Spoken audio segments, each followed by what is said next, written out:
তৃণমূল কংগ্রেসের তরফে এই অভিযোগ তোলা হয়েছে যে বাংলা ভাষাকে বাংলাদেশি ভাষা তকমা দেওয়া হচ্ছে। একটি চিঠিকে আপলোড করা হয়েছে তৃণমূল কংগ্রেসের তরফে সোশ্যাল মিডিয়ায়, যেখানে এই অভিযোগ করা হয়েছে যে বাংলাদেশি ভাষা বলে আসলে বাংলাকে অপমানের চেষ্টা হচ্ছে, নিঃশর্ত ক্ষমা চাইতে হবে। এই অভিযোগ, এই দাবি পর্যন্ত তৃণমূলের তরফে তোলা হয়েছে।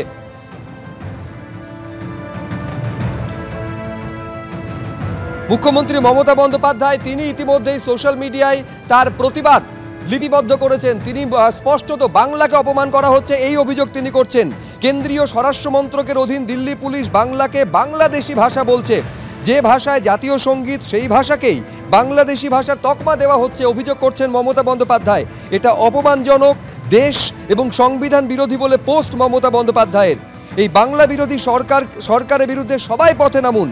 বাঙালিদের অপমান করতে এই ধরনের অসাংবিধানিক ভাষার ব্যবহার করা হচ্ছে বলে অভিযোগ করেছেন মুখ্যমন্ত্রী।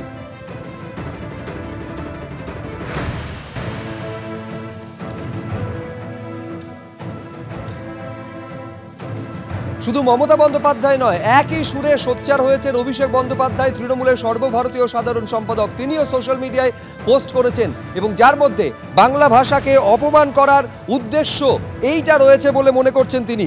অভিযোগ করছেন অভিষেক বন্দ্যোপাধ্যায় যে বিজেপি শাসিত রাজ্যে বাঙালিদের হেনস্থার পর এবার বাংলা ভাষাকে বাংলাদেশি ভাষা বলছে দিল্লি পুলিশ। এটা কোনো ভুল নয়, বাংলাকে বদনামের পরিকল্পিত চক্রান্ত। বাংলাকে বিদেশি ভাষা বলা অপমান, বাংলাদেশি বলে কোনো ভাষা নেই। বাঙালিদের সংস্কৃতি এবং পরিচয়ের উপর আঘাত। এজন্যই আমরা বিজেপিকে বাংলা বিরোধী এবং জমিদার বলি। অবিলম্বে মামলার তদন্তকারী অফিসার অমিত দত্তর সাসপেনশন চাই। প্রকাশ্যে ক্ষমা চাক দিল্লি পুলিশ। কেন্দ্রীয় স্বরাষ্ট্রমন্ত্রক এবং বিজেপিও ক্ষমা চাক পোস্ট করেছেন অভিষেক বন্দ্যোপাধ্যায়।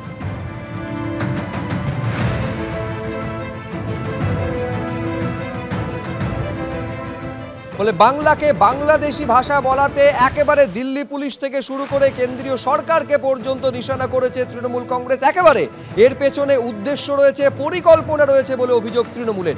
কুণাল ঘোষ কি বলছেন দেখুন। বাংলা এবং বাঙালির উপর যে ভয়ঙ্কর চক্রান্তমূলক আঘাত বিজেপি এবং তার কেন্দ্রীয় সরকার এবং ডাবল ইঞ্জিন সরকারগুলি যেখানে আছে তারা করছে, গত কয়েকদিন ধরে চলছে।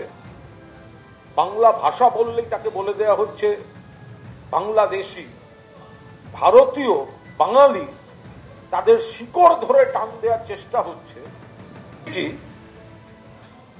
Two the officer in charge Bangabhavan, Bangabhavan দিল্লির তার অফিসার ইনচার্জকে লিখছেন। কে লিখছেন? লিখছেন inspector Amit Dutta, investigating officer, police station Lodhi colony, south district, new Delhi. অর্থাৎ দিল্লি পুলিশ চিঠি দিচ্ছে বাংলার বিরুদ্ধে, বাঙালির বিরুদ্ধে পরিকল্পিত চক্রান্ত, যেখানে সরাসরি আমাদের ভারতীয় সংবিধান এবং সংবিধানের 8ম শিডিউল আর্টিকেল 343 ক্লিয়ার ভায়োলেশন করা হচ্ছে। এই অভিযোগটা প্রথম সামনে আনা হয় তৃণমূল কংগ্রেসের তরফে সোশ্যাল মিডিয়ায় পোস্ট করে। দিল্লি পুলিশের তরফে একটি চিঠি পাঠানো হয়েছে বঙ্গভবনে। অভিযোগ করা হয় তৃণমূল কংগ্রেসের তরফে একটি চিঠি আপলোড করা হয়, যেখানে বাংলা ভাষাকে বাংলাদেশি ভাষা বলা হয়েছে। এই অভিযোগ তৃণমূল কংগ্রেসের তরফে করা হয়েছে এবং স্পষ্ট দাবি তোলা হয়েছে নিঃশর্ত ক্ষমা চাইতে হবে। মূলত 8 জনকে আটক করা হয় বাংলাদেশি সন্দেহে। ধৃতদের থেকে উদ্ধার হওয়া নথি তর্জমা করতে অনুবাদক চেয়ে বঙ্গভবনে চিঠি দেওয়া হয় দিল্লি পুলিশের তরফে। এইখানেই তৃণমূল কংগ্রেসের প্রশ্ন, এখানেই তৃণমূল কংগ্রেসের তরফে প্রশ্ন তোলা হচ্ছে যে বাংলাদেশি ভাষা যে বলা হয়েছে সম্পূর্ণ উদ্দেশ্য প্রণোদিতভাবে বলা হয়েছে, হঠাৎ করে হওয়া কোনো ভুল এটা নয়। দিল্লির লোধি কলোনি থানার পুলিশের চিঠি সহ পোস্ট করে প্রতিবাদ জানানো হয়েছে তৃণমূলের তরফে। নিঃশর্ত ক্ষমা চাইতে হবে দিল্লি পুলিশকে, দাবি তোলা হয়েছে তৃণমূলের তরফে।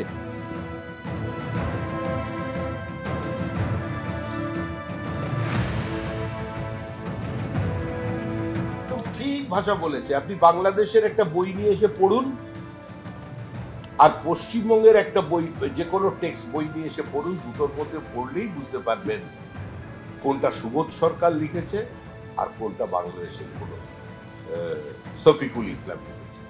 ওই ভাষাটা পড়লেই বোঝা যায়।